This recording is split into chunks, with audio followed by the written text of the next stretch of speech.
दोस्तों चंद घंटों पहले ईरान ने इजराइल के ऊपर एक धुआंधार अटैक कर दिया है। ईरान ने दोस्तों इजराइल के ऊपर 200 से ज्यादा ड्रोन और मिसाइलों से हमला कर दिया है। क्या ये हमला विश्व युद्ध 3 की ओर हमें ले जाएगा? क्या बात थी जिसके कारण ईरान ने इजराइल के ऊपर इतना भारी हमला किया? पूरी बात हम वीडियो करने जानेंगे। तो दोस्तों बात क्या हुई कि बात ये हुई कि सुबह सुबह न्यूज आई कि ईरान ने इजराइल के ऊपर 200 से ज्यादा ड्रोन और मिसाइलों से हमला कर दिया। अब ये हमला ईरान ने क्यों किया, इसके पीछे कारण क्या था, वो वीडियो में आप आगे जानेंगे। अब इससे दोस्तों देखिए, अगर कहीं आपने हमला किया है तो उस देश में नुकसान भी होगा, हो सकता है लोगों को जान माल की हानि भी हुई हो। लेकिन इसराइल के द्वारा हमले के बाद ये बताया गया कि वहां पे ज्यादा उन्हें हानि नहीं हुई, सिर्फ एक बच्चे की वहां पे इंजरी हुई है, एक बच्चे को इंजरी हो गई है, बाकी किसी को भी प्रॉब्लम नहीं हुई। तो प्रॉब्लम मतलब किसी की डेथ वगैरह नहीं हुई। अब आप सोचेंगे इतनी सारी मिसाइलें गिराई तो हम कुछ हुआ कैसे नहीं हुआ? ऐसे नहीं दोस्तों कि इजराइल बहुत ज़्यादा टेक्नोलॉजी में एडवांस है। इजराइल के पास बहुत ज़्यादा अमेरिकन टेक्नोलॉजी खुद है और खुद उसने भी डेवलप की है। बहुत सारे ड्रोन्स है ना, और बहुत सारे उसने आपको अपनी कंट्री को कवर कर रखा है ऊपर से, जिससे कि कोई भी अगर ड्रोन या मिसाइल गिरती है तो उनके पास एंटी ड्रोन टेक्निक है, जिससे वो उसे हवा में ही खत्म कर देते हैं। तो ऐसे इजराइल के द्वारा उनके जो प्रेसिडेंट है नेतान्याहू, उनके द्वारा बताया गया। ठीक है, अब दोस्तों बात करते हैं कि ईरान ने इतना बड़ा हमला इजराइल के ऊपर कर कैसे दिया। जैसे कि हम सब जानते हैं इजराइल अपने गुस्से वाले रवैये के लिए पहचाना जाता है। अगर इजराइल के एक इंसान पे भी हमला हो जाए तो इजराइल उसे पूरी कंट्री का हमला मानता है। इजराइल सामने वाले कंट्री को खत्म करने की ताकत रखता है। तो अब इजराइल पे जो हमला हुआ है वो क्यों किया, उसका जानेंगे बैकग्राउंड कि क्यों ऐसा हुआ।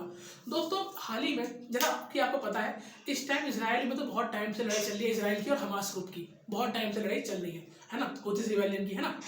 अब सीन क्या हुआ, इजराइल ने 1 अप्रैल की बात है, इजराइल ने 1 अप्रैल को अटैक कर दिया दमास्कस पे। अभी दमास्कस क्या है जी? दमास्कस कैपिटल है सीरिया की। ठीक है, दमास्कस कैपिटल है सीरिया की, उसके ऊपर इजराइल ने हमला कर दिया। अब दमास्कस पे हमला क्यों किया? दमास्कस के अंदर यानी कि कैपिटल जो है उसके अंदर एक कंसुलेट ऑफिस है ईरान का। अब आप बोलेंगे कंसुलेट क्या होता है? गाइस जैसे कि आपने नाम सुना होगा एम्बेसी, तो एम्बेसी जो होती है वो बड़ी होती है और कंसुलेट छोटा होता है। किसी भी कंट्री का दूसरी कंट्री के अंदर एक ऑफिस होता है जिसे हम कंसुलेट ऑफिस बोलते हैं। एम्बेसी भी होती है और एक ऑफिस भी होता है। तो कंसुलेट ऑफिस था ईरान का, कहाँ पे? सीरिया के अंदर। उस पर हमला कर दिया आपके इजराइल ने। अब वहां पे हमला कर दिया तो वहां पे इनके 2 टॉप कमांडर्स की डेथ हो गई। अब जब 2 टॉप कमांडर्स की डेथ हो गई ईरान के, ईरान गुस्से में आ गया। तो ईरान ने बोला कि अब हम भी बदला लेंगे, हम भी इन पे हमला करेंगे। अब देखिए, अब सीन क्या है आपको पता है, अगर गली मोहल्ले में किसी की लड़ाई होती है तो लड़ाई भले ही 2 बंदों की हो, लेकिन दोनों की तरफ से कुछ ना कुछ लोग आते नहीं है। आपने देखा होगा ना, स्कूल में दोस्तों की लड़ाई होती है, आपस में बोलते नहीं और जानता नहीं मेरे साथ कौन है, मेरे साथ कौन है, ऐसा होता है ना। अब भाई तो इतने बड़े बड़े देशों की लड़ाई हो रही है तो इनके सपोर्ट में भी तो कोई आएगा। तो जब ईरान की उस पर कंसुलेट ऑफिस पे इजराइल ने हमला किया तो अमेरिका, जो इजराइल का बहुत बड़ा सपोर्टर है, अमेरिका ने पहले बोल रखा है कि हम तो इजराइल के सपोर्ट में ही हैं। तो अमेरिका को पता था कि अब इजराइल ने हमला किया है तो ईरान ने बदला लेगा अपना। तो अमेरिका ने ईरान को पहले कहा था कि तुम इस पे हमला मत करना, समझाया था ईरान को कि हमला मत करना, कि अगर तुमने ईरान पे हमला किया तो ईरान भी करेगा और ईरान की तरफ से हमें भी आना पड़ेगा और बात बिगड़ जाएगी। क्योंकि आप जानते हो अमेरिका का सपोर्ट में आ गया तो फिर विश्व युद्ध कोई नहीं रोक सकता। लेकिन क्या अमेरिका अगर इजराइल की तरफ से आ रहा है तो ईरान की तरफ से कौन आएगा? तो ईरान को भी बैक सपोर्ट पूरी तरह से मिला हुआ है। ईरान की तरफ से चाइना है, रशिया है, पाकिस्तान है, ऐसे बड़े बड़े देश ईरान की तरफ से भी हैं। अब बात आती है क्या, अगली बात है सपोर्ट। तो सपोर्ट मैंने आपको बताया कि अगर ईरान, अब देखिए इजराइल पे हमला ईरान ने कर दिया, अब इजराइल भी चुप रहने वाला नहीं है।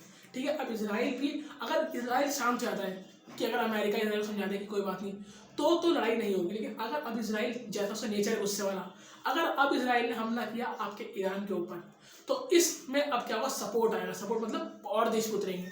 और देश में अगर आप देखें तो आप देश बता रहा हूँ आपको, ईरान की तरफ से आपका चाइना, रशिया, पाकिस्तान, और इजराइल की तरफ से यूएस, यूके और यूरोपियन यूनियन का उसमें तो ट्वीट भी आया था उनके जो हेड है कि हम पूरा सपोर्ट देंगे किसको, इजराइल को। तो ऐसे टॉप कंट्री अगर लड़ाई में उतरे तो गाइस वर्ल्ड वॉर 3 भी छिड़ सकता है ना। अब दोस्तों देखिए, अब यहाँ पे आप देखोगे अब हर कंट्री अपना अपना जो है वो ट्वीट डाली है, कोई ईरानी सपोर्ट में, कोई इजराइल सपोर्ट में। अब हम एज एन इंडियन हमारी तरफ से क्या सपोर्ट किया है, तो हमारे जो आगे फॉरेन मिनिस्टर हैं जयशंकर जी, उन्होंने साफ बोल दिया है कि हमारे फॉरेन मिनिस्ट्री की तरफ से बोल दिया गया है, एडवाइजरी जारी की गई है कि कोई भी हमारी एयरलाइन ईरान या इजराइल के ऊपर सिस्टम नहीं जाएगी, क्योंकि वहाँ पे इस समय बहुत ज़्यादा दिक्कत चल रही है, प्रॉब्लम का माहौल है। दूसरा, हमने बोला कि शांति की बात, कि हम दोनों तरफ से बोलते हैं कि आराम से बैठ के मामला सुलझा लो, हम नहीं चाहते कि विश्व युद्ध हो। और दोस्तों विश्व युद्ध होना भी नहीं चाहिए, क्योंकि विश्व युद्ध होने के लिए अभी कोई भी देश तैयार नहीं है। इस टाइम कोरोना के बाद ऐसी हालत हो गई लोगों की कि अभी इकोनॉमी रिकवर कर नहीं पाए हम लोग अच्छे से। अगर इस टाइम विश्व युद्ध हो गया तो बहुत प्रॉब्लम होगी। अब ये देखिए, अगर कहीं भी युद्ध हुआ है तो उसका इम्पैक्ट सबसे ज़्यादा पड़ता है एक्सपोर्ट इम्पोर्ट पे, सब वस्तुओं की। अब इस पे इम्पैक्ट क्या पड़ेगा? इम्पैक्ट उसको देखिए, तो जितना वेस्टर्न वर्ल्ड है, वेस्टर्न वर्ल्ड मतलब आपका ये जो इजराइल की सपोर्ट कर रहा है, यूएस, यूके, है ना, ये सारी यूरोपियन यूनियन, अगर ये सब लड़ाई में कूद पड़े तो हमें सबसे ज़्यादा जो वेस्टर्न वर्ल्ड है वो माना जाता है उसके ऑयल और गैस की एक्सपोर्ट के लिए। कि ऑयल और गैस का जो एक्सपोर्ट सबसे ज़्यादा होता है वो यहीं से होता है। अगर यहाँ युद्ध छिड़ गया तो ऑयल और गैस का एक्सपोर्ट दुनिया में नहीं होगा। तो अगर दुनिया में ऑयल और गैस का एक्सपोर्ट नहीं होगा तो उसके प्राइस गोली की स्पीड में ऊपर बढ़ जाएंगे। अब अगर प्राइस बढ़ेंगे तो हमें बहुत प्रॉब्लम आने वाली है। तो इसका इम्पैक्ट ये भी आने वाले दिनों में आप देख सकते हो कि महंगाई बहुत तेजी से बढ़ेगी। कहा जाता है कि हर हफ्ते कितने डॉलर बढ़ते जाएंगे, किसी को नहीं पता कि अगर ऐसे युद्ध हुआ, क्योंकि ज़्यादातर माना जा रहा है कि इसराइल तो हमला करेगा ही करेगा। बाकी देखते हैं आगे क्या होगा, जो भी होगा मैं आपको अपडेट दूंगा। अगर आपको वीडियो अच्छी लगी तो सिर्फ लाइक करें, कमेंट करें, शेयर कर दें दोस्तों के बीच में, ठीक है। मिलता हूँ नेक्स्ट क्लास में।